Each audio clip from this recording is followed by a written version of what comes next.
For you మీకోసం ఛానల్కి స్వాగతం సుస్వాగతం. ముందుగా మన జగద్గురువైన బ్రహ్మర్షి పితామహ పత్రిజీ గారికి, మన గురుమాతకి నా ఆత్మ ప్రణామాలు మాస్టర్స్. ఓకే మాస్టర్స్, ఈరోజు మన ఛానల్కి సీనియర్ పిరమిడ్ మాస్టర్ అయిన గీతా త్రివేణి గారు కర్నూలు నుంచి వచ్చారు. మేడం గారిని సాధారణంగా ఆహ్వానించుకుందాం. ఈరోజు మేడం చెప్పబోయే టాపిక్ మనలోని శివుణ్ణి దర్శించుకోవడం ఎలా అనే మంచి టాపిక్ ఎంచుకున్నారు. మేడంకి వెల్కమ్ చెప్దాం. నమస్తే madam, welcome madam. Thank you. Okay my dear friends, my dear masters and my dear God's, ఈరోజు శివరాత్రి. మరి శివరాత్రి గురించి, శివుడి గురించి, మనలో ఉన్న శివుని గురించి మొత్తం తెలుసుకుందాము ఈ గంట సమయంలో. ఓకే, ఇది నిరంతర ప్రయాణము, నాలెడ్జ్ని గెయిన్ చేయడము, ఎంతో కొంత అయితే మనము తెలుసుకుంటూ వెళ్ళిపోదాము. మరి ఈ రోజు తెలుసుకుంటున్నాం కదా, మనలో ఉన్న శివుణ్ణి తెలుసుకోవడం ఎలా. మరి అంత గొప్ప మార్గాన్ని చూపించినటువంటి, మనల్ని మనం తెలుసుకుంటే శివుణ్ణి తెలుసుకున్నట్టే అని ఒక్క మాటలో చెప్పేసినటువంటి మహానుభావుడు, మనందరి గురువైనటువంటి బ్రహ్మర్షి పితామహ పత్రిజీ గారికి, పత్రి మేడం గారికి, సదానంద గారికి, నాకు ఆత్మజ్ఞానాన్ని ప్రసాదించినటువంటి ప్రభాకర్ గుప్త గారికి, ప్రసల్లత మేడం గారికి, నాకు జన్మనిచ్చినటువంటి నా తల్లిదండ్రులు చిత్రవతి అశోక్ గారికి, నా ధ్యాన జ్ఞాన ప్రచారానికి సహాయ సహకారం ఇస్తున్నా నా పతిదేవునికి అందరికీ నమస్కరించుకుంటూ ఈరోజు సెషన్ స్టార్ట్ చేస్తున్నాం. ఓకే మాస్టర్స్, మనలో ఉన్న శివుణ్ణి దర్శించుకోవడం ఎలా ఎలా హౌ?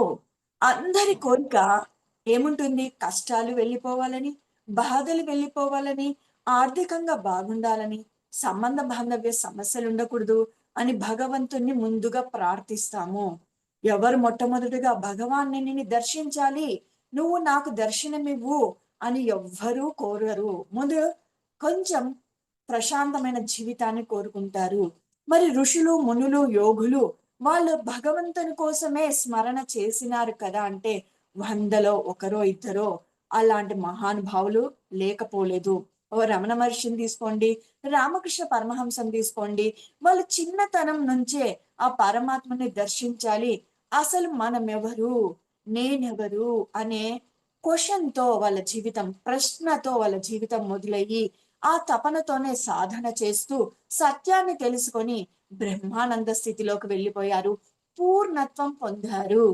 ప్రతి ఆత్మ యొక్క ముఖ్య ఉద్దేశము, టోటల్ టార్గెట్, నీది నాది అందరిది, ప్రాపంచికంగా రకరకాల టార్గెట్స్ ఉంటాయి. నీ లక్ష్యం ఏమి, నీ లక్ష్యం ఏమంటే ఒక్కొక్కరు ఒక్కొక్క విధంగా చెప్తారు. అందరి ఆత్మల యొక్క లక్ష్యము ముక్తి, మోక్షము, ఆ బ్రహ్మత్వాన్ని పొందడము, ఆ బ్రహ్మ నిష్టను పొందడము, ఆ పరమాత్ముని దర్శించడము, ఆ బ్రహ్మానందాన్ని పొందడము. ఇన్ని ఉన్నాయా అంటే పరమాత్మని దర్శిస్తే ఆటోమేటిక్ ఏం జరుగుతుంది? బ్రహ్మానందం కలుగుతుంది. అంతకుమించి ఒక్కొక్కరు ఒక పదంతో మాట్లాడతారు కాబట్టి ఎవరికి ఏ పదం కావాలనో మేము అన్ని పదాలు చెప్తూ ఉంటాము. ఇక్కడ ఉండేది ఏమీ లేదు, మనము ఆ పరమాత్మను దర్శించడం, ఆ సర్వాత్మను దర్శించడం. దర్శించినప్పుడు ఆటోమేటిక్ ఏం జరుగుతుంది? చిన్న పిల్లవాడికి చాక్లెట్స్ అంటే చాలా ఇష్టం. వాడి చాక్లెట్ ఇస్తే ఎంత ఆనందంగా ఉంటాడు. ఎన్ని చాక్లెట్స్, 1 2 కాదు, బోల్డ్ ఎన్ని చాక్లెట్స్. మరి ఈ సమస్త సృష్టిని సృష్టించి నడిపించే ఆ సర్వాత్మని దర్శించినప్పుడు ఆటోమేటిక్ గా మనకెంత ఆనందంగా ఉంటుంది. ఇంత కాదు దొరికినది మనకి, బోల్డ్ ఎంత దొరికింది. నా చేతులు పక్కకు వెళ్ళిపోతే మీకు కనిపించదని నేను చూపించడం లేదు. మరి ఎలాంటి ఎలాంటి పొందినాము? అంత గొప్ప స్థితిని పొందినాము. సర్వాన్ని సృష్టించే ఆ సర్వాత్మని పొందినప్పుడు ఈ బాధలు, కష్టాలు, పిల్లోని చదువు, అమ్మాయి పెళ్లి, నాకు ఒక వ్యాపారం బాగా జరగాలి, నా ఆరోగ్యం బాగుండాలి, ఇవన్నీ అన్ని ఒకే చోట దొరుకుతున్నాయి మై డియర్ మాస్టర్స్. అది తెలియలేదు మన చిన్నతనం నుంచి.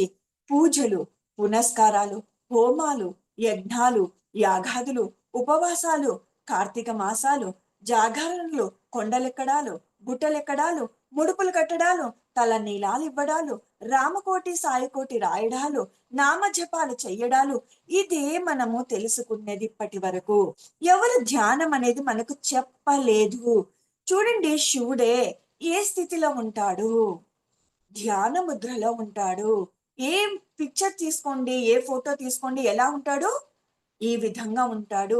మరి లింగ రూపంలో ఉన్నాడు అంటే శివుడు కాదా? ప్రతిదానికి అర్థం పరమార్థంతోనే ఋషులు, మునులు, యోగులు ఈ దైవత్వాన్ని, ఓ పద్ధతిని, ఒక మనల్ని చెప్పాలంటే ఒక సిస్టమాటిక్ ని మన దగ్గరికి తెచ్చినారు. లింగం చూస్తే ఏమనిపించాలంటే నిరాకారుడు, నామ రూప రహితుడు. మనకు కూడా నామం లేదు, రూపం లేదు, రహితం లేదు. ఎవరికి? ఈ బయటికి కనిపించే వీడికి కాదు. మీరు నన్ను చూసే లోపల ఆ గీతా మేడం వచ్చింది ఈరోజు క్లాస్ కి అనుకుంటారు. చూడండి, అసలు నేను ఈ శరీరం వదిలి వెళ్ళిపోయినాను అంటే నేనే మీతో మాట్లాడినాను కదా. లేయండి మేడం అని అంటారా? అరే వీళ్ళు సారికి ఫోన్ చేయాలి మేడము పడిపోయింది అంటారు, కానీ నేను మీ కళ్ళ ముందే ఉన్నాను కదా. మరి ఎందుకు మీరు హాయిగా ఉండడం లేదు? భయపడిపోతున్నారు నేను మాట్లాడడం లేదు, పలకడం లేదని. అంటే ఈ నేను నేను కాదు, నాలో ఇంకొకడున్నాడు, వాడే ఆత్మ. ఆ ఆత్మకు రూపం లేదు, నామం లేదు, గుణం లేదు. ఆత్మ, దాని పేరేమి? అది కూడా మనం పెట్టుకునేదే ఒక ఐడెంటిటీ కోసం. ఏమి? నామ రూపరహితుడు, గుణరహితుడు. ఎవరు? ఆ సర్వాత్మ, పరమాత్మ. శివుడు కూడా లింగాకారంలో ఉండడానికి కారణమేమి? నామ రూప రహిత స్థితికి రా. మనము ఈ అందచందాలతో, ఈ శరీరంతో మనము రకరకాలుగా పరిగెత్తుతూనే ఉన్నాము. చూడండి, ఫెస్టివల్ అంటే ఒక స్పెషల్. తల స్నానం చేస్తాం, ఇల్లు శుభ్రం చేసుకుంటాం, అంతకన్నా ముందు ఇల్లంతా శుభ్రం చేసింటాం, బూజులు కొట్టింటాం. తర్వాత పండగ అంటే ముందు రోజు అన్ని కావాల్సినటువంటి పళ్ళు, పూలు, పండ్లు, కూరగాయలు అన్ని ఏ పండగకు ఏమేం కావాలనో అన్ని తెచ్చుకుంటాం. అంటే ఋషులు మునులు మనకి ఏం చేసినారంటే ఒక సిస్టమాటిక్ ఇల్లును శుభ్రం చేసుకోవడం, ఒక హెల్త్ కి సంబంధించి. గుర్తు పెట్టుకోండి, ఎవరైనా ఏమన్నా అడిగితే చెప్తారు, సంపద కావాలంటే నాయన నా ఆరోగ్యమే, హెల్త్ ఈస్ వెల్త్ అని ఇంగ్లీష్ లో అంటారు. ఆరోగ్యమే మహాభాగ్యము. మరి ఆరోగ్యం మహాభాగ్యంగా ఉండాలంటే నువ్వు సిస్టమాటిక్ లైఫ్ ని నువ్వు ఆచరించాలి. అందుకని మన హిందూ సాంప్రదాయంలో నెలకొక్క పండగ, కాలమాన యాన పరిస్థితిని బట్టి, అంటే వర్షాకాలంలో ఎటువంటి ఆహారం తీసుకోవాలనో అలాంటి ఆహార పదార్థాలు, నాగల చవితి అని ఒక పండగ పెట్టి, ఆ పండగకు ఒక పద్ధతి పెట్టి, అంటే నాగల చవితి నాగమయ్యకు పాలు పోయాలని పెట్టి, నువ్వులు అనే వంటకము పెట్టి, ఆ నువ్వులు తీసుకోవడం వల్ల వాతావరణము చల్లపడి ఉంటుంది. మన బాడీకి కావాల్సినటువంటి ఉష్ణం కావాలి కాబట్టి అక్కడ ఋషులు మునులు యోగులు ఏం చేశారు? పండగలు ఎందుకు పెట్టారు ఋషులు మునులు అంటే మన ఆరోగ్యాన్ని ఒక పద్ధతిలో తీసుకురావడానికి. మన ఇంటిని శుభ్రం చేసుకుంటాం, ఒంటిని శుభ్రం చేసుకుంటాం, తెల్లవారుజామునే లేస్తాం, ఇంటిని పాదంతా ఒక కుటుంబం అంతా కలిసిగా ఉంటాము. రోజు పరిగెడుతూ, నాకు నీకు సంబంధం లేని కుటుంబం కూడా, ఉద్యోగస్తులు కూడా, వ్యాపారస్తులు కూడా ఈ సమయంలో కుటుంబం అంతా కలిసి గుడికి వెళ్తారు, అభిషేకం చేస్తారు, కాసేపు అందరూ ఒక చోట కలిసి సమయాన్ని గడుపుతారు. ఒకరి పట్ల ఒకరి ప్రేమ, ఒకరి పక్క ఒకరికి గౌరవము, ఇవన్నీ ఋషులు మునులు ఒక సిస్టమాటిక్ లైఫ్ ని మనకి జత చేయడానికి. పూజలు తప్పు కాదు, హోమాలు తప్పు కాదు, యజ్ఞాలు తప్పు కాదు. అవన్నీ ఏమంటారు? ఫర్ సపోజ్ డిగ్రీ, పీజీ, పిహెచ్డికి ఒకేసారి వెళ్ళిపోతామా? కలెక్టర్ ఒకేసారి అవుతామా? ఓ డిఎం డాక్టర్ ఒకేసారి అవుతామా? Nursery, LKG, UKG, high school, play school నుంచి కిండర్ గార్డెన్, 5th క్లాస్ వరకు ఒక స్టాండర్డ్, మరి తర్వాత హై స్కూల్ అని, ఆ తర్వాత ఇంటర్ అని, డిగ్రీ అని, పీజీ అని, పిహెచ్డి అని, ప్రాపంచిక చదువులు ఎలానో ఆధ్యాత్మిక చదువులు కూడా స్టెప్ బై స్టెప్ అన్ని మనకి దగ్గరగా తెచ్చారు. విష్ణు సహస్రనామం చదవడంలో తప్పులేదు, లలిత చదవడంలో తప్పులేదు. అందులో అర్థం ఏముందని తెలుసుకోకుండా చదువుతున్నాము, అది తప్పు అంటున్నారు మనకు ఆత్మజ్ఞానం చెప్తున్నటువంటి మహానుభావులు. విష్ణు సహస్రనామంలో ఉంటుంది. నిన్న గరికపాటి గారు చెప్తారు, నీ అంటే మనసును శూన్యం చేసుకున్నప్పుడు నేను నీకు దర్శనమిస్తాను అని ఉంటుంది అని అంటున్నారు. మనకు ఆ విషయమే తెలియలేదే. నీకు తెలిసిండొచ్చేమో. నేను చదువుతున్నప్పుడు గడగడా చదవడం, ఫాస్ట్ గా చదవడం ఇవే విన్నాను, కానీ అందులో ఉన్న అర్థాన్ని, అంతరార్థాన్ని తెలుసుకోలేదు. మనసుని శూన్యం చేయాలన్నా అది ఎలా అని ఆలోచిస్తాము. ఎందుకంటే అందరికి ఎవరు కావాలి? పరమాత్ముని దర్శనం కావాలి. మరి ఏముందంట విష్ణులో? నువ్వు మనసును శూన్యం చేసుకుంటే నా దర్శనం లభిస్తుంది, నాలో ఐక్యం అవుతావు అని ఉంది అని చెప్తున్నారు గరికపాటి గారు. మనం ఏ రోజు మనము అంతరార్థాన్ని పట్టుకున్నాము, ఆ మూర్ఖత్వాన్ని వదిలింపు చేస్తున్నారు. వేదాలు, ఉపనిషత్తులు, రామాయణ, భారత భాగవతాలు, పురాణాలు, ఉప పురాణాలు మన జీవితానికి భయము, భక్తి, భగవంతుడు, తప్పు ఏమి, ఒప్పేమి, ఎలా ఉంటే బాగుంటాము, ఎలా ఉంటే నాశనం అయిపోతాము అంటే రావణాసుని అదే రామాయణంలో చూపిస్తారు, రాముణ్ణి అదే రామాయణంలో చూపిస్తారు.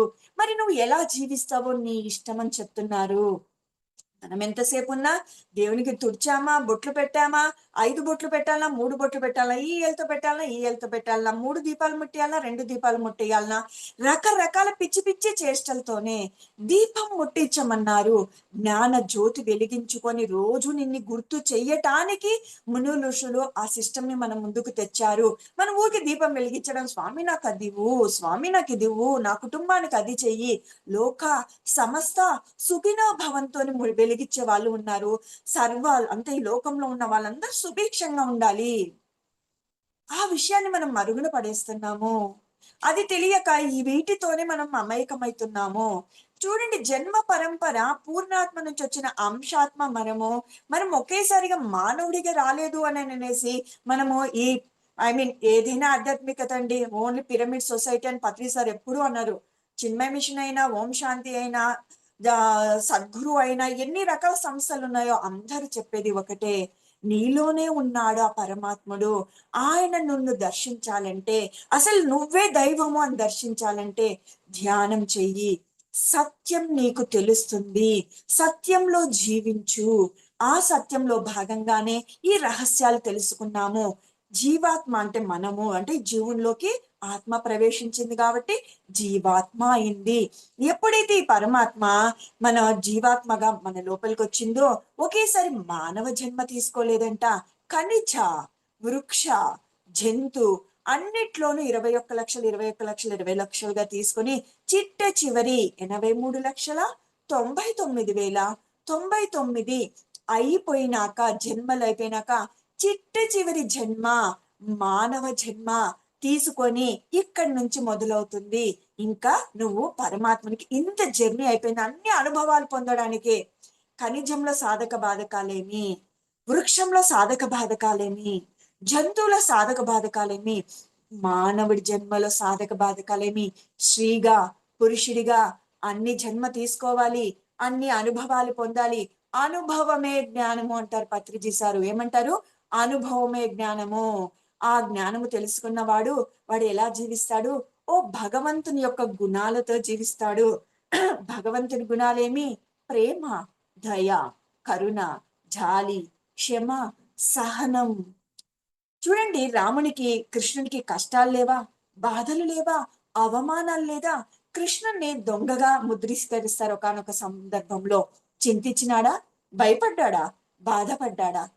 మనము కూడా మన జీవితంలో ఎన్నో సాధక బాధకాలు వస్తుంటాయి. ఈ పురాణాల ద్వారా, రామాయణ భారత గాథల ద్వారా అన్వయించుకొని ప్రశాంతంగా జీవించడానికి మునులు ఋషులు మనకు కొన్నిటిని మన ముందుకు తెచ్చారు. అదే మునులు ఋషులు చెప్తున్నారు, మేము ధ్యానం చేస్తున్నాం, తపస్సు అనుకోండి, తపస్సు చేస్తున్నాం, మీరు చెయ్యండి. మనం ధ్యానం చేస్తున్నాం, తపస్సు వాళ్ళు చేస్తున్నారు, వాళ్ళు ఎక్కువేమో మనం తక్కువేమో అని డౌట్ వస్తుంది కదా. తపస్సు అంటే ఫుల్ టైం జాబ్. అన్నిటిని వదిలేసి, అందరినీ వదిలేసి సత్యమే మాకు ముఖ్యము అని ముందుకు సాగిపోవడము. అంటే ఏ భవబంధాలు కానీ శరీర సుఖ కానీ లేకుండగా సాధన చేస్తూ ఆకలేసినప్పుడు ఆ గృహ నుంచో లేకపోతే అడవిలోనో హిమాలయాల్లోనో గృహాల్లోనో కూర్చొని చేస్తూ ఉంటారు. కాస్త బయటికి వచ్చి ఎవరైనా అక్కడ పలహారం పెట్టింటే స్వీకరిస్తారు, లేదా మరి వాళ్ళ సాధనలో నిమగ్నం అవుతారు. కాలకృత్యాలు తీర్చుకోవాల్సి వస్తే తీర్చుకుంటారు. మరి రోజులు తరబడి, గంటలు తరబడి కాదు. మనం గంట కూర్చొని చేయడానికి మేడం అరగంట చాలా సార్, గంట సారా చాలా అని అడుగుతుంటారు. ఎంతపు మూర్ఖులు. అందుకని పత్రి సార్ అంటారు కదా, కూర్చో 10 నిమిషాలు దొరికితే 10 నిమిషాలు కూర్చో, 3 గంటలు కూర్చో, 4 గంటలు కూర్చో అని అదే అంటాడు. అవద్దు అంటే ఒక 10 నిమిషాలు కూడా కూర్చోము. అందుకని ఏమంటాడు, 10 నిమిషాలు దొరికినా 10 నిమిషాలు కూర్చో. అట్ ది సేమ్ టైం గంటలు తరబడి సాధన చెయ్యాలి. చూడండి, సిరి సంపదలు బాగా ఉండాలి, పెద్ద బంగ్లా కట్టుకోవాలి, ఇంటి ముందు చాలా కార్లు ఉండాలి, తోట ఉండాలి, స్విమ్మింగ్ పూల్ ఉండాలి అంటే రోజుకు గంట సంపాదిస్తే అవన్నీ నువ్వు పొందగలవా? ఎంత కష్టపడితే అంత సౌభాగ్యాన్ని పొందగలవు. అంటే ప్రాపంచికంగా ఆ సౌభాగ్యమే కదా ఆనందం అందరికీ. ఓకే, మరి ధ్యానానికి వచ్చే లోపల అసలు జన్మ రాహిత్య స్థితి, ఆ పరమాత్మనే పొందొచ్చు, సర్వాన్ని పొందొచ్చు అంటే అరగంట చాలా, గంట చాలా అంటున్నాం. ఎంత మూర్ఖులమో, ఎంత అజ్ఞానులమో, ఎంత అవివేకులమో. మరి సమయాన్ని సద్వినియోగం పరుచుకోవాలి. నిన్న ఒక రాజలక్ష్మి మేడం గారి పుస్తకం చదువుతుంటే ఇక్కడ ఏదైతే ఆధ్యాత్మికం కోసం ధ్యాన, స్వాధ్యాయ, సజ్జన సాంగత్యానికి సమయం గడిపింటావో అదే నీతో పాటు వచ్చే సంపద. ఇది నిజం. భగవద్గీత కూడా ఇదే చెప్తుంది. నువ్వు ఏదైతే పిల్లల కోసం, భార్య కోసం, భర్త కోసం పరిగెత్తినావో అది నీతో రాదు. దానివల్ల పుణ్యకర్మలో పాపకర్మలో చేసింటాయి, వాటిలో పడి నలగాల్సి వస్తుంది. మరి తప్ప వీళ్ళనందరిని వదిలేద్దామా? మనం కూడా వెళ్ళి తపస్సు చేసుకుందామా? సంసారంలోనే నిర్వాణం అన్నారు. చూడండి ఎందుకన్నారు సంసారంలోనే నిర్వాణం అనేసి. ఆ స్టోరీ చెప్పినాక మీకు అర్థమవుతుంది. తపస్సు అంటే ఏమి? Full time job. మరి ధ్యానము అంటే పార్ట్ టైం జాబ్. అంటే స్కూల్కి వెళ్తావు, కాలేజీకి వెళ్తావు, పేపర్ వేస్తావు, పాల ప్యాకెట్లు వేస్తావు, మరి సాయంకాలం వచ్చి కర్రీ పాయింట్ పెట్టుకుంటావు, లేకపోతే ఏదైనా హోటల్లో పని చేస్తావు. ఇవి చాలా చుట్టూ ఉన్న వాళ్ళు పార్ట్ టైం చేస్తారు. అలానే మనకేమన్నారు పత్రి చేశారు, 20 hours ప్రాపంచిక జీవితంలో నీ బాధ్యతలను చక్కగా నెరవేర్తించు. ఉద్యోగస్తుడిగా, వ్యాపారస్తుడిగా, ఇంటిల్లాలుగా, విద్యార్థిగా నీ యొక్క బాధ్యతలను నెరవేర్తించుకో. ఒక 4 గంటలు ధ్యాన, స్వాధ్యాయ, సజ్జన సాంగత్య, సేవ వీటి కోసం కేటాయించుకోవయ్యా. అంటే మనం ఏం చేస్తున్నాము? 24 గంటలు సరిపోవు స్వామి. గురువుగారు మాకు 24 గంటలు సరిపోవు అంటున్నావు. పత్రిజీ సార్ ఏమంటున్నాడు? పర్వాలేదు, నీకు నచ్చితేనే లేకపోతే లేదు అంటున్నాడు. మరి ఎలా మేడం? ఆయన అంటాడు 500 జన్మలైనా 1000 జన్మలైనా ఈ స్థితికి రావాల్సిందే, ధ్యానం చేయాల్సిందే, స్వాధ్యాయ సజ్జన సాంగత్యం చేయాల్సిందే, జ్ఞానం పొందాల్సిందే, ముక్తి మోక్షం పొందాల్సిందే. తిరుగు, పడు, కష్టపడు, బాధపడు, అవమానపడు, కన్నీళ్ళ పాలవు. అప్పుడు నీకు అసలైన సత్యాన్ని పట్టుకుందాం అనిపిస్తుంది. ఈ జీవితం వద్దు, ఈ బహుబంధాలొద్దు, ఈ బాధ్యతలొద్దు, నాయని వీటి నుంచి విముక్తి పొందాలని ఏదో ఒక రోజు నీ నోటితోనే నువ్వు అంటావు. సద్గురువు నీ జీవితంలోకి వస్తాడు, నీకు జ్ఞానాన్ని ప్రసాదిస్తాడు. నీలో అప్పుడు చేంజెస్ మొదలవుతాయి. కరెక్టే కదా, ఎందుకు ఈ బాధలు, ఎందుకు ఈ కష్టాలు? ఒక రోజు బాగుంటున్నాను, 4వ రోజు ఏదో ఒక కష్టంతో బాధపడుతున్నాను. ఇంకా ఇప్పటి నుంచి కొంత సమయము నా ఆత్మ ఎదుగుదల ఇస్తాను. భూమి మీదకి వచ్చిందే చూడండి మై డియర్ మాస్టర్స్, ఆత్మ తనను తాను తెలుసుకోవడానికి, ఇంకా జన్మ రాహిత్యం పొందడానికి వచ్చి ఈ మాయలో పడిపోయి అందచందాలు, చదువులు, ఉద్యోగాలు, వ్యాపారాలు, హైకులు, ప్రమోషన్లు నలిగిపోతున్నాము. 62 రిటైర్మెంట్ వాళ్ళని అడగండి, ఏమండి సాటిస్ఫాక్షనా? అయ్యో ఎక్కడండి, ఇంకో 10 ఏళ్ళు పెంచితే బాగుంటుంది, ఇంకా కొన్ని బాధ్యతలు ఉన్నాయి, మా మనవడికి కొంచెం సంపాదించి పెట్టొచ్చు అంటాడు. అరే నీ బాధ్యత అయిపోయింది, నీ బిడ్డను పెంచడం, పెద్దవాడి చేయడం. వాడి బాధ్యత వాడి కొడుకుని చూసుకోవడం. ఇంకా మనం ఏం చేస్తున్నాము? మూర్ఖపు ఆత్మలం, ఆ జ్ఞానపు ఆత్మలం. మరి ఇలాంటి ఆత్మలకి ఏం కావాలి? ధ్యానం కావాలి, సత్యం చెప్పే వాళ్ళు కావాలి. అందుకని మహానుభావుడు మనందరి జీవితంలోకి వచ్చాడు, బ్రహ్మర్షి పితామహ పత్రిజీ. మరి శివుడు ఏం చేస్తాడు? ఈరోజు శివరాత్రిగా వచ్చి కాస్త శివుడు ఏం చేస్తాడు? అసలు ఎందుకు త్రిశూలము, ఎందుకు బిల్వము, ఎందుకు అభిషేకము, ఇవన్నీ ఈరోజు కాస్త మాట్లాడుకున్నాము. నాకు కూడా గురువు ద్వారా నాకు ఆత్మజ్ఞానాన్ని ప్రసాదించినటువంటి ప్రభాకర్ గుప్తా గారు ఇలా చెప్పేవారు మా క్లాసెస్ లో. అంత అర్థం ఉందా అని అనిపించేది. చూడండి, శివుడు నిరాకారుడు అంటే చెప్పుకున్నాము, మనకు కూడా చెప్తున్నాడు, నువ్వు రూపరహితుడివిరా, గుణరహితుడివిరా, నామరహితుడివిరా. నువ్వు కంటి కనిపించే ఈ కళ్ళు, చేతులు, నలుపు, తెలుపు, ఎత్తు, పొడువు, పొట్టి కాదురా బాబు, నీలో ఉండే ఆత్మ నువ్వురా అని చెప్తున్నారు. అది తెలుసుకున్నవాడు ఈ అందచందాల మీద వ్యామోహం ఉండదు, రెడీ అవుతాడు, శుభ్రంగా ఉంటాడు, కానీ అతి ఉండదు. 10 సార్లు ఫేర్ అండ్ లవ్లీ పోయడాలు, 20 సార్లు పౌడర్లు పోయడాలు ఉండవు. ఎందుకంటే అశాశ్వతం. శుభ్రంగా పెట్టుకోవడం వేరే, అతిగా కాన్సన్ట్రేషన్ చేయడం వేరే. అంటే ఇతరులు బాగున్నావు అని అనిపించుకునే విధంగా మనం విశ్వ ప్రయత్నాలు చేయడం వేరే. అర్థమైంది కదా?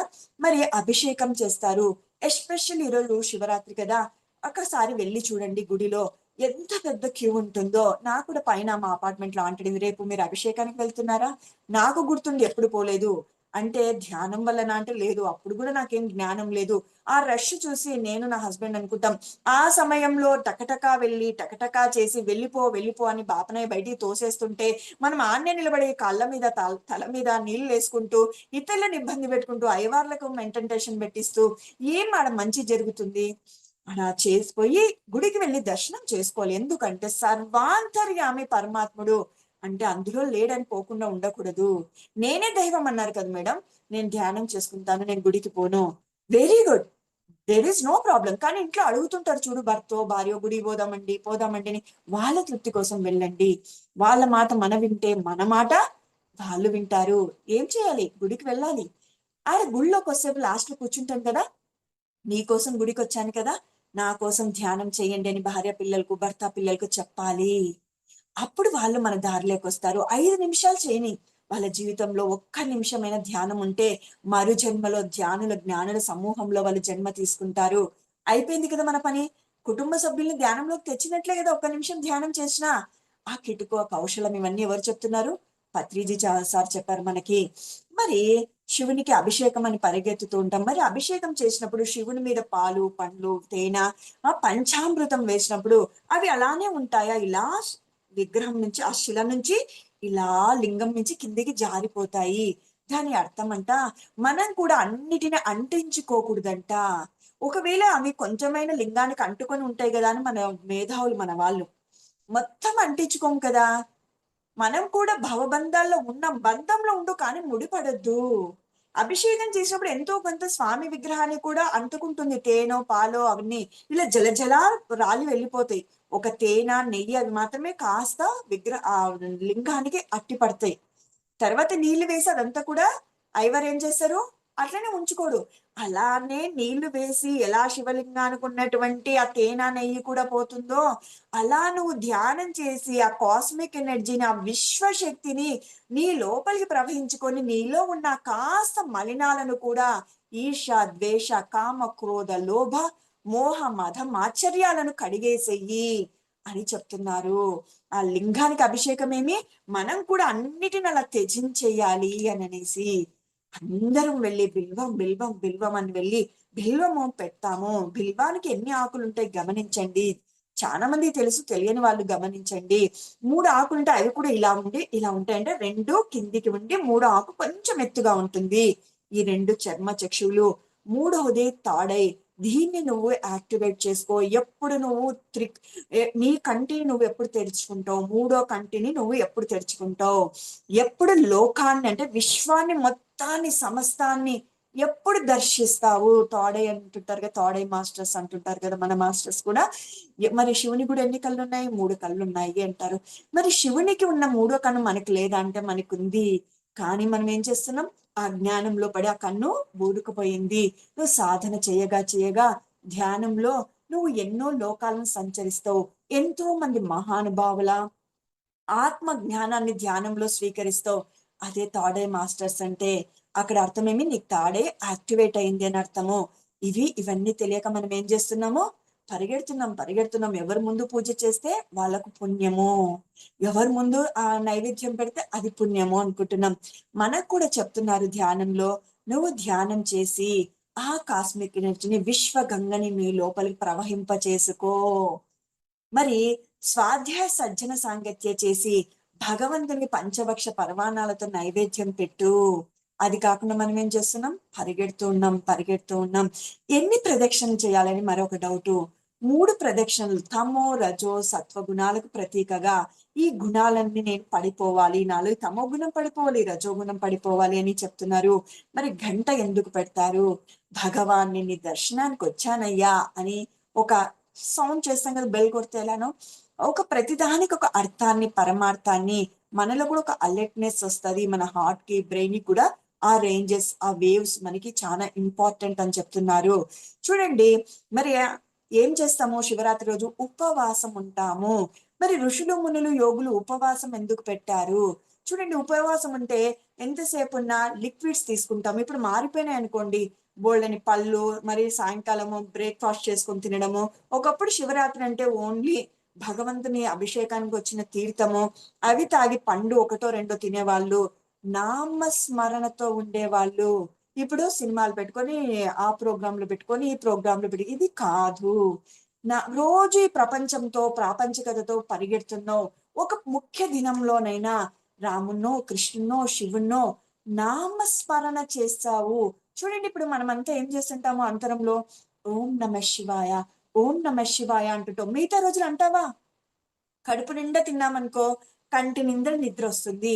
అందుకని ఉపవాసం అని మనకు ఋషులు మునులు ఈ కార్తీక మాసంలో ఉంటాం, శివరాత్రి అప్పుడు ఉంటాం, ఏకాదశులకు ఉంటాం, తొలి ఏకాదశి.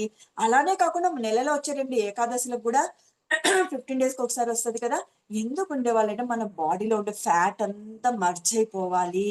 మనం రోజుకు 3 పూటలు తింటాం, 4 పూటలు తింటాం, ఆకలి అయితే 5 పూటలు తింటాం, ఊబకాయంతో అనారోగ్యాలతో బాధపడుతూ ఉంటాం.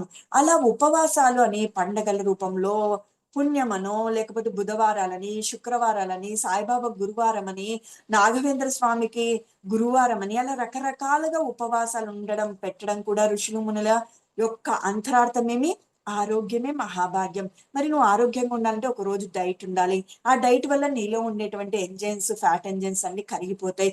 ఆటోమేటిక్ గా నువ్వు ఆరోగ్యవంతుడిగా ఉంటావు. నేను గురువారం ఉపవాసం ఉన్నప్పటి నుంచి నాకు ఏ అనారోగ్యం రాలేదు, బాబా దయ, రాఘవేంద్రుని దయ, లేకపోతే సోమవారం ఉపవాసం అంటే శివుని దయ అంటున్నాం. ఎక్కడ ఉన్నాడు? నీ యొక్క సిస్టాన్ని నిన్ను సరిగ్గా చేస్తున్నారు వాళ్ళు. మరి దేవుడే లేడా అంటే ఉన్నాడు. దేవుడు లేకపోతే ఈ సమస్త సృష్టి నడవదు. ఈ సమస్త చైతన్యానికి కారణం పరమాత్ముడే. కానీ మనం పేర్లు పెట్టుకున్నాము. చూడండి, ఒకరికి కృష్ణుడు అంటే ఇష్టము, కొందరికి రాముడు అంటే ఇష్టము. అందుకని రకరకాల దేవుళ్ళు, రకరకాల ముక్కోటి దేవతలు అంటారు. ఒక్కొక్కరు ఎవరైనా గుర్తు పెట్టుకోండి. ఇప్పుడు ఫర్ సపోజ్ నన్ను గీత అని నా భర్త పిలుస్తాడు, అమ్మ అని నా బిడ్డ పిలుస్తాడు, మా తమ్ముడు వచ్చి అక్క అని పిలుస్తాడు, మా అన్నయ్య వచ్చి చెల్లి అని పిలుస్తాడు. నేను పలుకుతున్నాను కదా. అలానే పరమాత్ముడు రామ అన్న పలుకుతాడు, శివ అన్న పలుకుతాడు, ఆంజనేయ అన్న పలుకుతాడు, లింగమయ్య అన్న పలుకుతాడు, నారాయణ అన్న పలుకుతాడు. సమస్త నామాలు ఆయనవే, సమస్త రూపాలు ఆయనవే. మనకి ఇవన్నీ తెలియదు. మరి పలకరా మీరు? మీ భర్త నన్ను ఎందుకు అక్క అనలేదు అంటారా? పిచ్చిదాన్న, నిన్ను అక్క అని ఎట్లా అంటానే అంటాడా? అన్నాడా? తమ్ముడు అక్క అని పిలుస్తాడు, అన్నయ్య చెల్లి అని పిలుస్తాడు, అమ్మ బిడ్డ ఏం చేస్తున్నావురా అంటుంది, భర్త భార్యని ముద్దు పేరుతోనే పిలవచ్చు, నీ పేరుతోనే పిలవచ్చు. మరి భగవంతునికి కూడా నామాలు అనేకం, ఆయన మాత్రం ఏకం. మనకు అనేకం, శివుడు అని, రాముడు అని, కృష్ణుడు అని, రాఘవేంద్రుడు అని, సాయినాథుడు అని, పుట్టపర్తి సాయిబాబా అని, ఎన్ని గణపతి అని, ఇలా రకరకాల మాస్టర్స్ ఇలా చెప్పుకుంటూ పోతే, కానీ భగవంతుడు ఒక్కడే. ఆయన ఎవరు? నామ రూప గుణరహితుడు, సర్వాంతర్యామి, సర్వ వ్యాపకుడు. మరి ఆయనను ఎలా పట్టాలి? నీలోకి నువ్వు ప్రయాణం చెయ్యాలి. ఎక్కడున్నాడు? నీలో ఉన్నాడు. ఏమి ప్రూఫ్ నాలో ఉన్నాడని? నువ్వు మాట్లాడలేవు, చూడలేవు. నీలో ఉన్న చైతన్యమే ఆత్మ. ఆత్మ ఎవరో కాదు, పరమాత్మ అని చెప్పే కొద్దీ భగవద్గీత, ఉత్తర గీత ఇవన్నీ చెప్తున్నాయి. చెప్పనప్పుడు అవును అంతటా ఉంటాడు అంటున్నారు. ఎలా ఉంటాడు? ఎక్కడ ఉంటాడు? అంతటా ఉంటే మనకి ఎందుకు కనిపించడు అనేది ఉండేది. ఒక కుక్క పరిగెత్తుతున్నా, ఒక పంది పరిగెడుతున్నా, ఒక నక్క ఎగురుతున్నా, ఒక సింహం ఉన్నా, అన్నిట్లో పలుకుతున్నాయి, ఉరుకుతున్నాయి, కదులుతున్నాయి. ఓ చెట్టు పచ్చగా ఉంటుంది అంటే అందులో ఒక చైతన్యం ఉంది, అదే ఆత్మ. ఒక చెట్టు ఎండిపోయింది, ఆకులు లేవు, చెట్టును కూడా కొట్టేయాల్సి వస్తుంది అంటే అందులో జీవం వెళ్ళిపోయింది, చైతన్యం వెళ్ళిపోయింది, ఆత్మ వెళ్ళిపోయింది. ఇది తెలియడం లేదు మనకి. ఆ ఆత్మ ఎవరు కాదు, పరమాత్మే మన అందరిలోనూ ఉన్నాడు. అందుకని అంతటా ఉన్నాడు అని అంటున్నారు. అంతటా ఉన్నారంటే అర్థమేమి? నువ్వు ఎక్కడ చూడని చైతన్యం కనిపిస్తుంది. చెట్టులో, మొక్కలో, జంతువులో, మనిషిలో. ఆ చైతన్యమేమి? ఆత్మ చైతన్యం. ఆత్మ చైతన్యమేది? పరమాత్మే. మరి ఆ పరమాత్మని ఎలా పొందాలి? ఈ జనన మరణ చక్రం నుంచి ఎలా బయటపడాలి? ఆ మనలో ఉన్న శివుణ్ణి ఎలా దర్శించాలి? ఈరోజు టాపిక్ ఏదే కదా. మనలో ఉన్న శివుణ్ణి దర్శించడం ఎలా? మరి అందులో విషయాలే మన దగ్గర శివతత్వాన్ని సంపూర్ణంగా అర్థం చేసుకోవాలి అని కొన్ని మంచి మంచి టాపిక్స్ తీసుకున్నాను. ఈరోజు నేను మీతో పంచుకుంటాను. మరి అర్థమైంది కదా. మరి అభిషేకం ఎందుకు అనేది, ఉపవాసం ఎందుకు అనేది, ఈరోజు చేసేటివి అవే కదా. అభిషేకం చేస్తారు, ఉపవాసం ఉంటారు. ఓ బిల్వం కోసం ఎగాదిగా అన్ని చెట్లు ఊపి తీపి తెంపి తెంపి పెట్టి 108 లక్ష అనేసి ఆ స్వామికి ఊపిరాడకుండా చేస్తాం కదా. అది కాదు. మనలో ఉన్న శివుని దగ్గరికి వెళ్దాం, హాయిగా కూర్చుందాం, చేతులు 2 కట్టేద్దాం, కాళ్ళు 2 క్రాస్ చేద్దాం, ప్రశాంతంగా ముందు కూర్చుందాం, శరీరాన్ని ముందు నిలకడగా చేద్దాం, తర్వాత శ్వాస మీద ధ్యాస పెడదాం, ధ్యానం చేద్దాం, ఆలోచన రహిత స్థితికి వెళ్ళిపోదాం. అప్పుడు ఏమైపోతుంది, మెల్లిమెల్లిగా మన శ్వాస ఎలా లోపలికి పోతుందో మనం కూడా మనలో ఉన్న పరమాత్మని సన్నిధికి చేరుకుంటాం. చూడండి, మంచి వాడితో స్నేహం చేస్తే మంచి గుణాలు వస్తాయి, చెడ్డవాడితో స్నేహం చేస్తే చెడు గుణాలు అలవాట్లు వస్తాయి. మనలో ఉన్న పరమాత్మనితో మనం సావాసం చేస్తే ఆయన గుణాలు, ఆయన అలవాట్లే వస్తాయి. చూడండి, నిన్న మేడం రాసిన దాంట్లో మన జన్మకు కారణము మన కర్మలు, మన వాసనలు, సంస్కారాలు అని ఉంది. సంస్కారాలు అంటే అలవాట్లు అని భగవద్గీత చెప్తుంది. వాసనలు అంటే కోరికలు. ఈ అలవాట్లు కోరికలు శూన్యమైతే మనము కర్మలు చెయ్యము. అలవాట్ల వల్ల కోరికల వల్లనే మంచో చెడో కర్మలు చేస్తున్నాము. ఆ కర్మల వల్లనే జన్మ తీసుకుంటున్నాము. మరి కర్మలు లేకుండా ఉండాలి అంటే ధ్యానం చెయ్యి, దుష్కర్మలు చెయ్యవు, జీరో అకౌంట్ అయిపోతుంది. ధ్యానం చెయ్యి, కర్మ చేస్తావు, నిష్కామ కర్మ చేస్తావు కానీ నా వల్ల చేసినాను, నేను జూమ్ నడిపినాను, నేను వచ్చి జూమ్ లో 100 క్లాసులు చెప్తున్నాను అనే అహంకారం నడిపే వాళ్ళకి గాని చెప్పే వాళ్ళకి గాని నిష్కామ కర్మలో ఉంటాము. అప్పుడు ఏమైపోతుంది, పుణ్యము జీరో అకౌంట్ అవుతుంది. పాపము లేక పుణ్యము లేక జన్మ రాహిత్య స్థితి పొందుతాము. ఎప్పుడు ఇవన్నీ చేసినాము, ధ్యానం చేస్తూ జ్ఞానాన్ని పొందినప్పుడే ఇవన్నీ మనకు అర్థమైనాయి, అవగతమైనాయి. అందుకని మనం ఏం చేసినాము, ధ్యానం చేస్తూ పాపం చేయలేదు, జ్ఞానాన్ని పొందుతూ ఏం చేసాము, నిష్కామ కర్మ చేసినాము. మరి భూమి మీదకి వచ్చడానికి 3 కారణాలు అని చెప్తుంది భగవద్గీత. పాప పుణ్యాలను అనుభవించడానికి, పాపాన్ని పుణ్యాన్ని అనుభవించడానికి. మూడవదేమి, ధ్యానం చేస్తూ జ్ఞానాన్ని పొందడానికి. జ్ఞానం పొందితే అంటే జ్ఞానాగ్ని దగ్ధ కర్మాణం అంటది భగవద్గీత. జ్ఞానం ద్వారా కర్మలన్నీ దగ్ధమైపోతాయి. ధ్యానం ద్వారానే జ్ఞానం లభిస్తుంది అని ఋషులు, మునులు, యోగులు, బ్రహ్మర్షి పితామహ పత్రిజీ సార్ చెప్తున్నాడు. మరి ధ్యానం ద్వారానే జ్ఞానం పొందుతావు, జ్ఞానం ద్వారానే కర్మలు దగ్ధమైతే, ఎప్పుడైతే కర్మలు దగ్ధమైనావో జన్మ రాహిత్య స్థితి పొందుతావు. మరి శివతత్వంలో ధ్యాన ముద్రలో ఉన్నాడా లేదా, ఒక కథ చెప్తాం మీకు. శివుడు ఏ ముద్రలో ఉంటారు, ధ్యానం చేస్తారు. మరి పైన ఉన్నటువంటి అంటే ముల్లోకాలను ఏలేది ఇంద్రుడు అంటారు. అన్ని లోకాలను, దేవతా లోకాలను ఏలేది ఇంద్రుడు అని చెప్తారు. ముల్లోకాధిపతి ఇంద్రుడు అని చెప్తారు. ఇంద్రుడికి ఒకసారి చాలా పెద్ద సమస్య వచ్చింది. మునులు, ఋషులు, యోగులు, కింపురుషులు, దేవతలు అందరినీ కలిశాడు. సొల్యూషన్ ఏమి, దీనికి పరిష్కారం ఏమి, అది ఎవ్వరికీ అర్థం కాకుండా ఉంది. ఒక రకంగా సమాధానం చెప్తే ఇంకొక సమస్య వస్తుంది. అందరు జుట్టు పిక్కుంటున్నారు, ఎలా ఇది బయటపడేది అని. అందరు అనుకున్నారు సమస్త సృష్టికి కారణం శివుడు, శివుని ఆజ్ఞ లేని చిట్టి చీమ కూడా పుట్టదు. మరి మనం ఏం చేద్దామంటే శివుడి దగ్గరికి వెళ్దాం, పుట్టించింది సమస్య ఆయన్నే, పరిష్కారం కూడా ఆయన దగ్గరనే ఉంటుంది అని అందరు వెళ్ళారు. బెటాలియన్ వెళ్ళేలోప పార్వతీదేవి ఎందుకు అందరు ఇలా వస్తున్నారు అని అడిగింది. మాకు పెద్ద సమస్య వచ్చిందమ్మా, శివుణ్ణి మనము ఆయన లేనిది, ఆయన ఆజ్ఞ లేనిది ఏది జరగదు కదా. మరి ఈ సమస్య సృష్టికి కూడా కారణం ఆయనకు తెలిసి ఉంటుంది, దీని అంతం కూడా ఆయనకు తెలిసి ఉంటుంది అని అడిగితే, సరే స్వామి ధ్యానం చేస్తున్నారు, మీరు దయచేసి తనను ఎటువంటి పరిస్థితుల్లో ఆటంకపరచకూడదు ధ్యానాన్ని అంటుంది. మేము వెయిట్ చేస్తాం, మేము ఎదురు చూస్తాము, వేచి చూస్తాము అని కూర్చుంటారు. గంటలు గంటలు గంటలు గంటలు గంటలు గంటలు గడిచిపోతాయి. ఎట్టకేలకు శివుడు కళ్ళు తెరిచే లోపల అందరూ ఉంటారు. ఏమి అందరు ఇలా వచ్చారు అని శివయ్య అడుగుతాడు. స్వామి, ఓ పెద్ద సమస్య వచ్చి పడింది మాకు, అది నువ్వు తప్ప ఎవ్వరు పరిష్కరించలేరు అంటే, సరే చెప్పండి అంటే అది చెప్తాము, ఖచ్చితంగా చెప్పడానికి వచ్చాము, అడగడానికి వచ్చాం, మేము బయటపడడానికి వచ్చాం. ఇక్కడికి వచ్చినాక మాకు ఒకటి అనుమానం మొదలైంది. మా కష్టాల్ని, నష్టాల్ని, బాధల్ని, అనుమానాల్ని తీర్చేదే నువ్వు.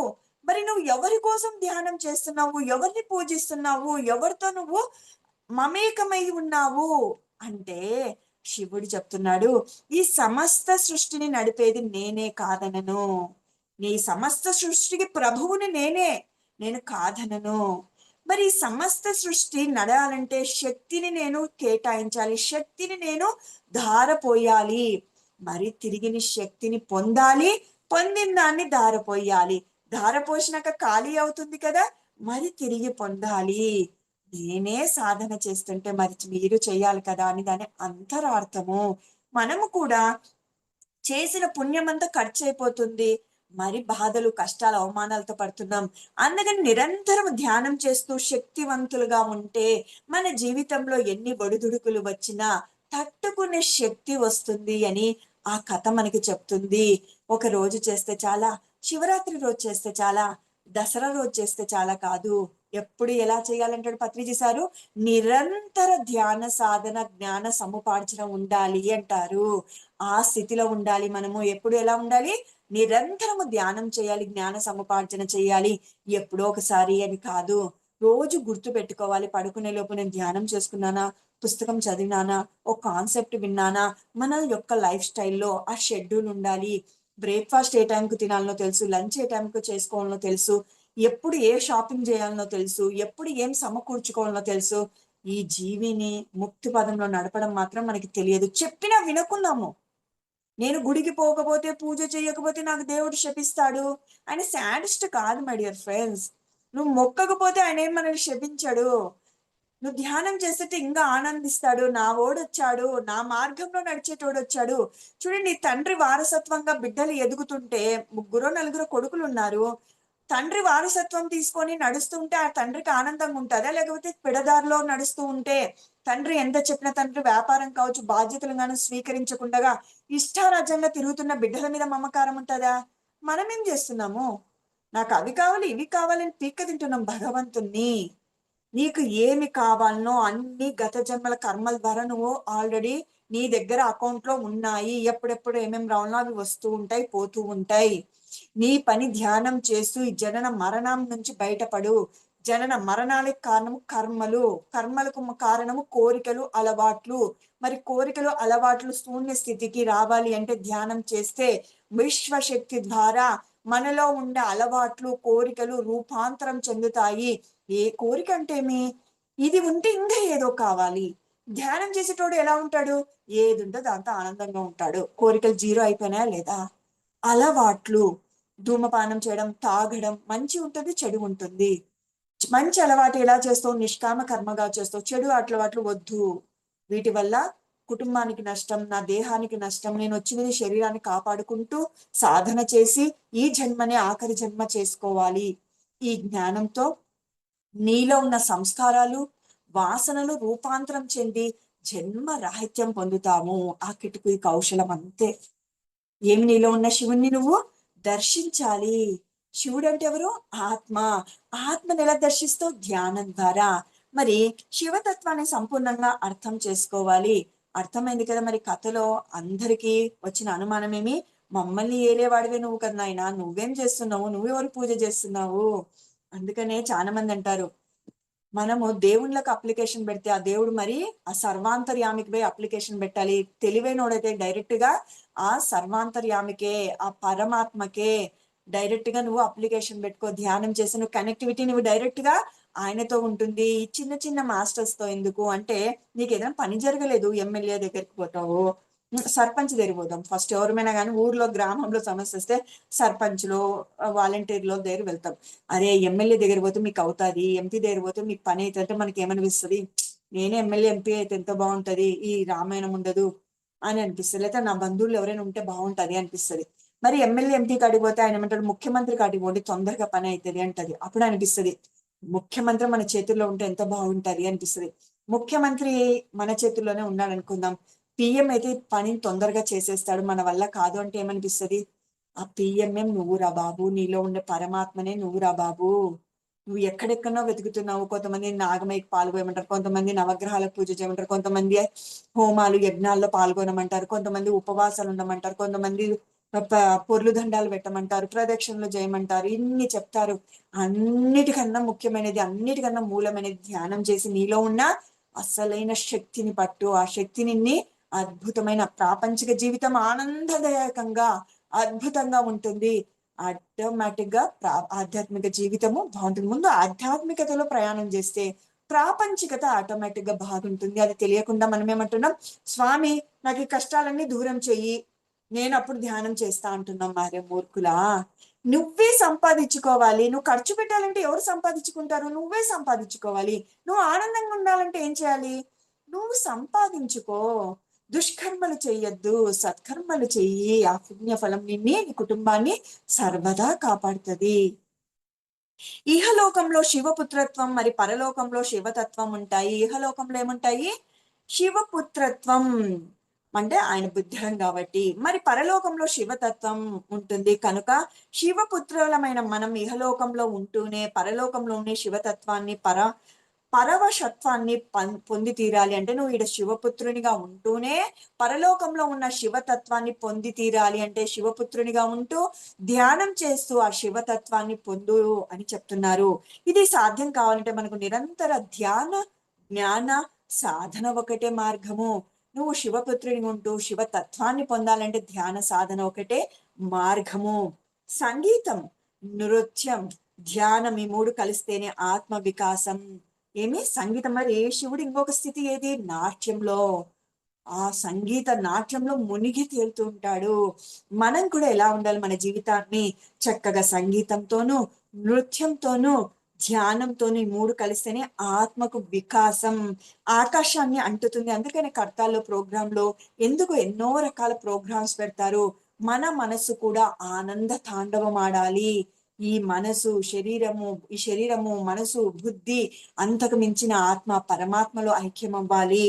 ఓకే, కేవలం డబ్బు సంపాదన ధ్యేయంగా జీవిస్తూ అనాగరికుల్లా మాంసాహారాన్ని భుజించే వారంతా కూడా శివరాత్రి పూజలు జాగరణ చేయడం వల్ల లాభమేమీ ఉండదు.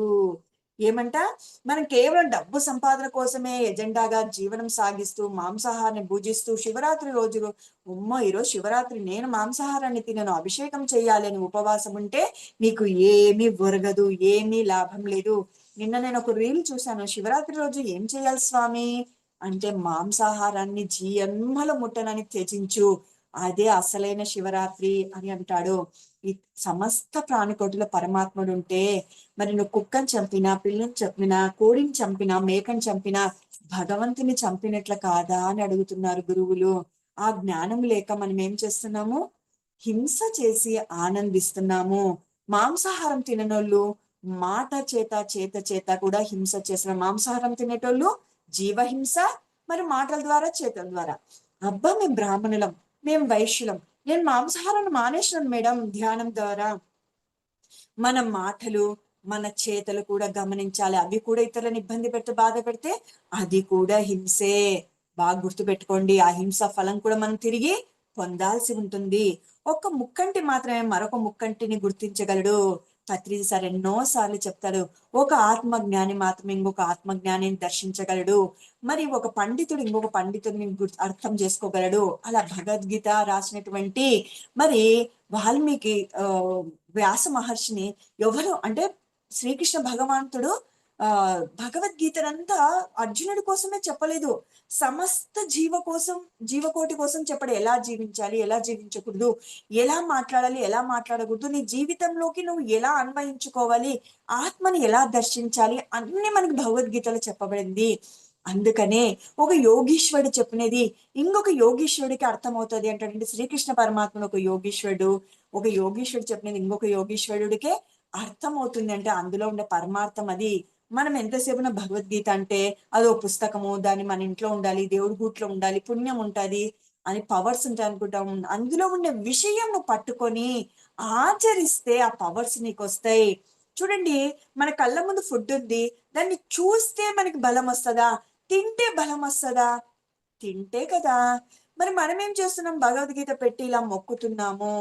నువ్వు దాన్ని చదివి అంతరార్థాన్ని తెలుసుకొని ఆచరించినప్పుడు నువ్వు శక్తివంతుడు అవుతావు. ఓకే, కనుక శ్వాస మీద విశ్వాసంతో శివతత్వాన్ని సంపూర్ణంగా అర్థం చేసుకోవాలి. శ్వాస మీద విశ్వాసం అంటే అపారమైన నమ్మకంతో. మరి శివుడు ఎంతటి వాడో మనం కూడా అంతటి వాళ్ళం కావాలి.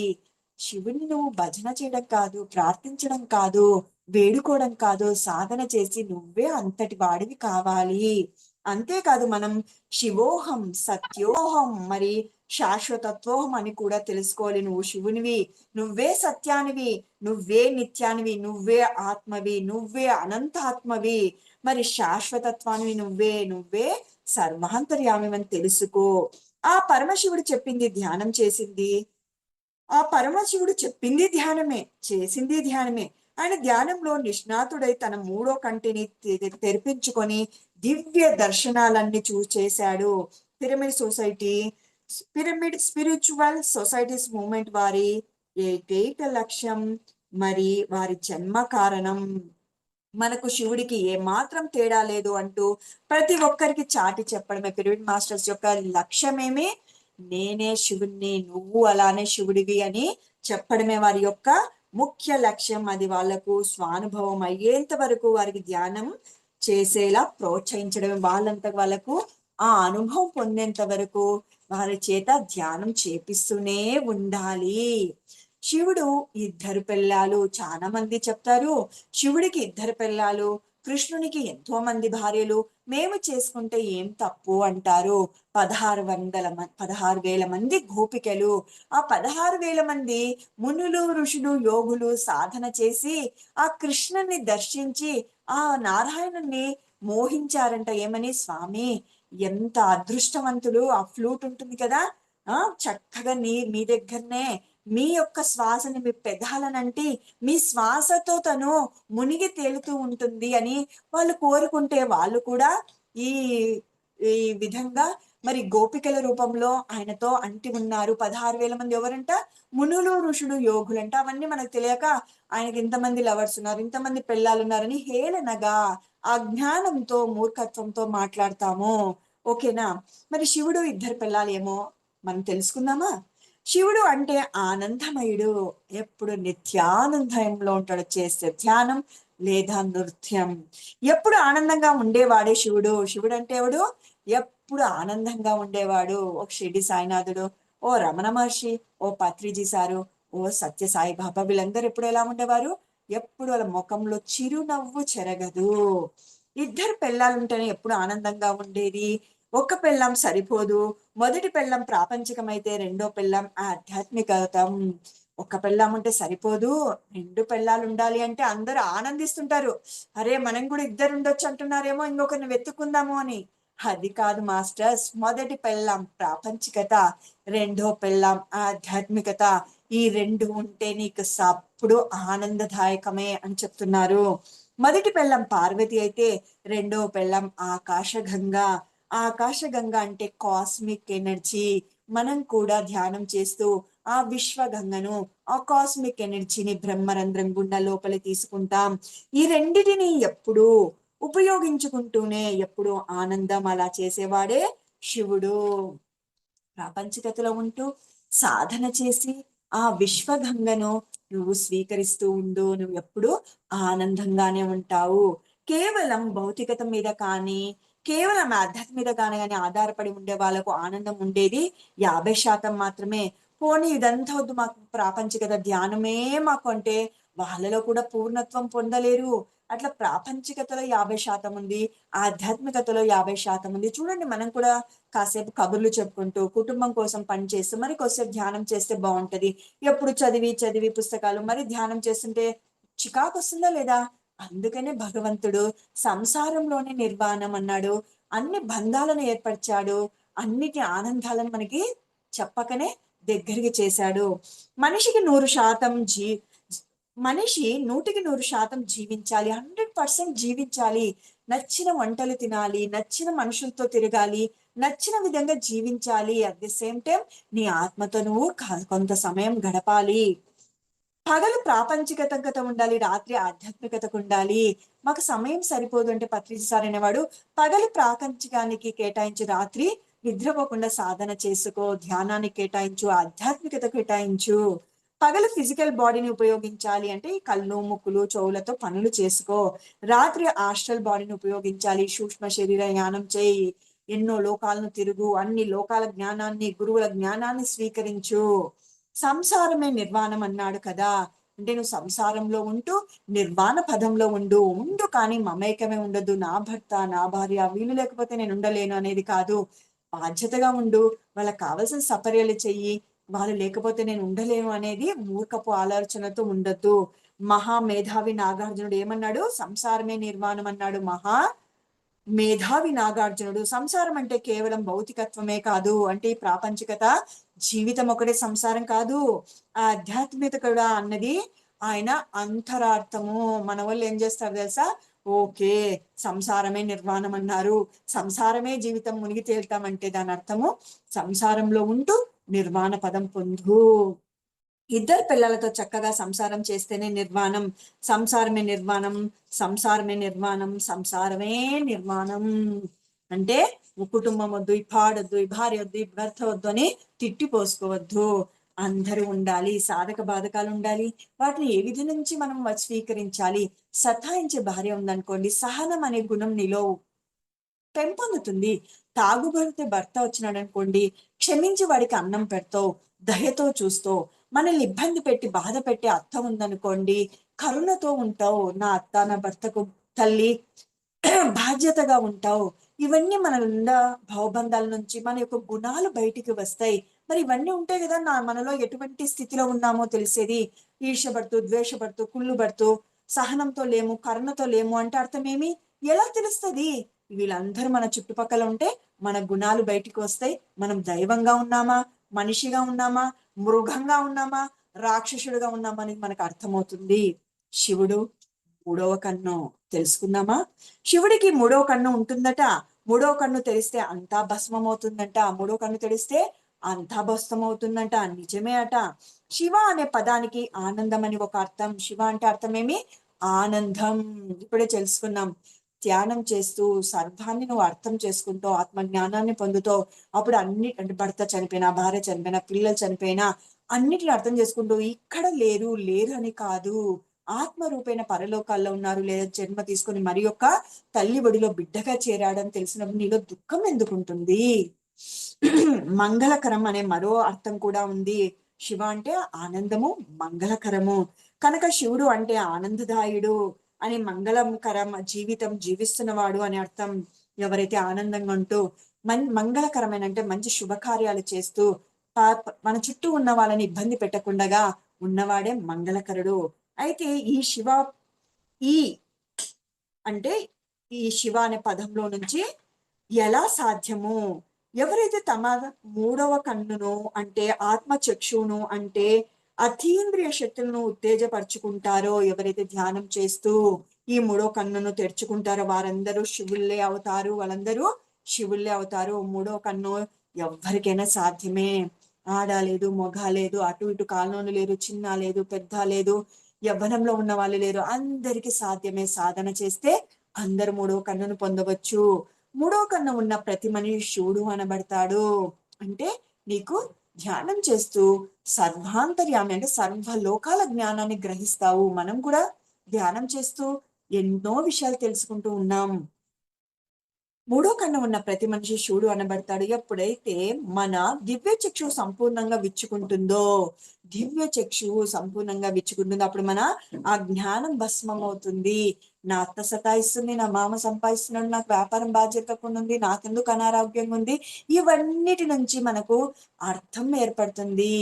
నా వాస్తవానికి నేనే సృష్టికర్తను, నా కర్మ ఫలాలలో భాగాలు ఇవన్నీ, వీటన్నిటిని ధ్యానం చేస్తూ నా కర్మల్ని నేను దగ్ధం చేసుకుంటావు అంటే అప్పుడే మన అజ్ఞానం భస్మం అవుతుంది. అప్పుడే మన వికారాలు భస్మం అవుతాయి. వీళ్ళు నచ్చరు, వాళ్ళు నచ్చరు, ఆమె నాకు నచ్చదు, ఈమె నాకు నచ్చదు, వాడంటే ఇరిటేషన్, వీడంటే ఇరిటేషన్, అన్ని ఏమైపోతాయి? భస్మం అయిపోతాయి. అందరిలో ఆ పరమాత్ముడే ఉన్నాడని ఆ ఆత్మనే చూస్తూ ఆ భగవంతునికి సేవ చేసినట్లు, ఆ భగవంతుణ్ణి పలకరిస్తే ఎలా పలకరిస్తావో, ఆ భగవంతుడే నీ ముందుంటే ఎలా నువ్వు మర్యాద పూర్వకంగా గౌరవపూర్వకంగా ఉంటావో, అందరిలో ఉండేది ఆ ఆత్మ అని సత్యం తెలుసుకుంటూ నీకు శత్రువు అనేవాడే ఉండడు.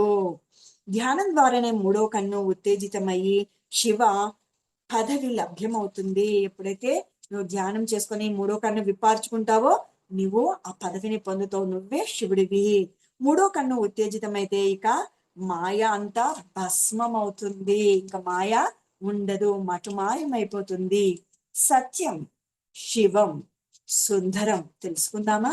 సత్యం, శివం, సుందరం అన్న మూడు అత్యంత శక్తివంతమైన పదాలు. ఈ మూడు పదాలు ఎంతో శక్తివంత. సత్యం ఏమి, అసలు శివం ఎవరు, సుందరం అంటే ఏమి తెలుసుకుందాం.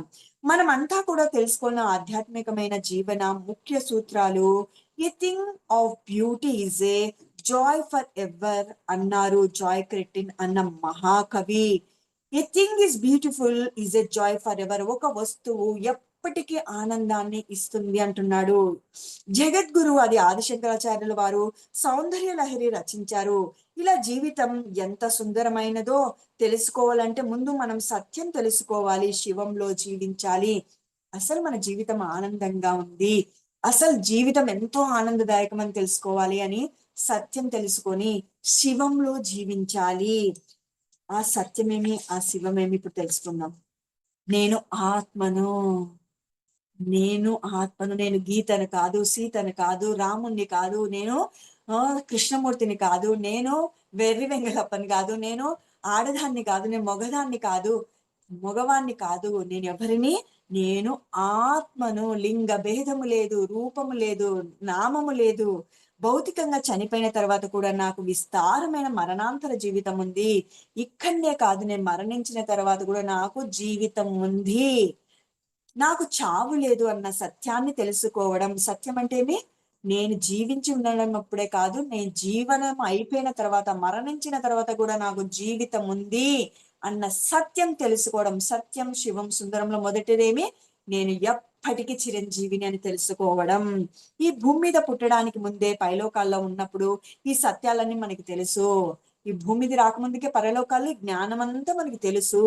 కానీ ఇక్కడికి వచ్చే ముందు మరుపు అనే చిప్ ని మన బుర్రలో పెట్టుకొని ఏం చేసినాము, బుర్రలో ఒక చిప్ పెట్టారు, అన్నిటిని మాయం చేశారు.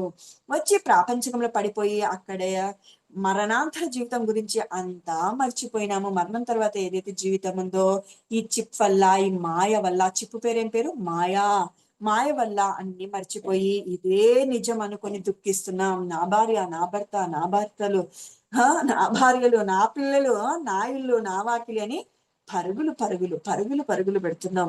ధ్యానం చేసి మన ఆత్మస్వరూపాన్ని గుర్తించుకొని ఆ ఎరుకతో మనం వచ్చిన పనిని పూర్తి చేసుకుని తిరిగి మన సొంత లోకాలకు చేరుకుంటాం. ధ్యానం చేసి ఏం చేస్తున్నాం, మన ఆత్మ స్వరూపాన్ని గుర్తించుకొని నేను ఆత్మను, శరీరం అశాశ్వతం, ఆత్మ సత్యం అని తెలుసుకొని ఆ ఎరుకుతోనే మనం జీవించి అంటే సరిపోదు మై డియర్ ఫ్రెండ్స్. ఎన్నో సార్లు తటవర్తి రాఘరావు సగం రాజలక్ష్మి మేడం గారు చెప్తారు, మీరు ఆత్మ అని తెలుసుకుంటే సరిపోదు, ఆత్మకు సంబంధించిన పనులే చేసినప్పుడు మీరు ఆత్మకు న్యాయాన్ని చేకూర్చుకున్నారు, అప్పుడు మీరు సరి అయిన మార్గంలో ఉన్నట్లు. ఆ ఎరుకతోనే అంటే ఆ కాన్షియస్ తోనే నువ్వు జీవించాలి. పనిని పూర్తి చేసుకుని తిరిగి సొంత లోకాలు చేరుకుంటాం. మరుపుతో వచ్చి ఎరుకతో తిరిగి వెళ్ళిపోవడమే అద్భుతమైన జన్మ. అరేవా, మరుపుతో వచ్చాము, జ్ఞానంతో సత్యాన్ని తెలుసుకొని ఎలా వెళ్ళిపోతున్నాం, ఎరుకతో వెళ్ళిపోతున్నాం. ఓకే, సత్యం తెలుసుకున్న వాడికి జీవితం ఉభయ కుశలోపరిగా సాగుతుంది. సత్యం తెలుసుకున్న వాడికి ఎలా జరుగుతుంది జీవితం, ఉభయ కుశలోపరిగా జరుగుతుంది. ఆనందంగా ఉంటాడు, హాయిగా ఉంటాడు. బాధపడుతున్నా, గతంలో బాధ పెట్టాను, ఆనందంగా ఉన్నానా, గత జన్మ పుణ్యఫలం. భగవంతునికి, తల్లిదండ్రులకు, సర్వానికి, సర్వాంతర్యానికి కృతజ్ఞత అని ఎలా ఉంటాడంటే తను సరెండర్నెస్ తో ఉంటాడు.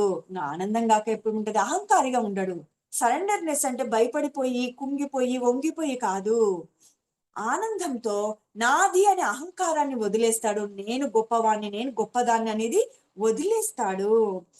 ఉభయ కుశలోపరిగా ఉంటాడు. సమస్త జీవకోటి సంక్షేమమే అందరి యొక్క ఆనందమే నా ఆనందం. అంటే వెల్ బీయింగ్ అన్నదే పరమావధిగా, అంటే ప్రతి క్షణం జీవకోటి సంక్షేమమే తన యొక్క సంక్షేమము. అందరి ఆనందమే నా ఆనందం. పత్రిజీ సార్ అంటాడు, వాడి ఆనందం నీ ఆనందం కావాలి, వాడి దుఃఖం నీ కంట్లో నీళ్లు తిరగాలి, అప్పుడు నువ్వు భగవంతునివి అంటాడు. అన్నదే పరమావధిగా అతడు ప్రతి క్షణం శివంలో జీవిస్తాడు. ఎలాంటి వాడు, జీవకోటి సంక్షేమమే నా సంక్షేమం అనేవాడు ఏ స్థితిలో ఉంటాడు, శివంలో జీవిస్తాడు. శివం అంటే వెల్ బీయింగ్. శివం అంటే అర్థం ఏమి, బాగా గుర్తుపెట్టుకోండి, అందరి మేలు కోరేవాడు. వెల్ బీయింగ్స్ అంటే అందరూ బాగుండాలి అని కోరేవాడు. శివం సత్యం అంటే నేను శరీరం కాదు, ఆత్మ. శివం అంటే అందరూ బాగుండాలి అని కోరుకునే వాడు. ఇవన్నీ తెలుసుకున్న వాడికి ప్రయత్నం చేయకుండానే చనిపోయాక, శరీరం మట్టిలో కలిసిపోయాక ఇంకా జీవితం ఏమీ ఉంటుంది, ఇంకా జీవితము ఉంటుందండి అనే వాళ్ళంతా కూడా పరమ మూర్ఖులు. ఇంకా ఏమంటారు చాలా మంది, మనం చనిపోతాము, శరీరం తీసుకుపోయి మట్టిలో కలిపేస్తారు, ఇంకా జీవితం ఏముంది, ఇంకా అయిపోయింది, ఇంకా కేల్కతం దుకాన్ బంద్ అంటారు. అది కాదు. ఈ విషయాన్ని నీకు ఫర్ సపోజ్ కఠోపనిషత్తులో నచికేతుడు చనిపోయిన తర్వాత ఏం జరుగుతున్న సత్యం నాకు తెలియాలి అని యమధర్మరాజు దగ్గర గొప్ప పట్టుపడతాడు. నచికేతుడు గురించి యూట్యూబ్ లో కొట్టి చూడండి, ఎంతో అద్భుతమైనటువంటి నాలెడ్జ్ ఉంది. ఎన్ని ఇస్తానన్నా వెళ్ళాడు తెలుసా అబ్బాయి, చాలా చిన్నవాడు.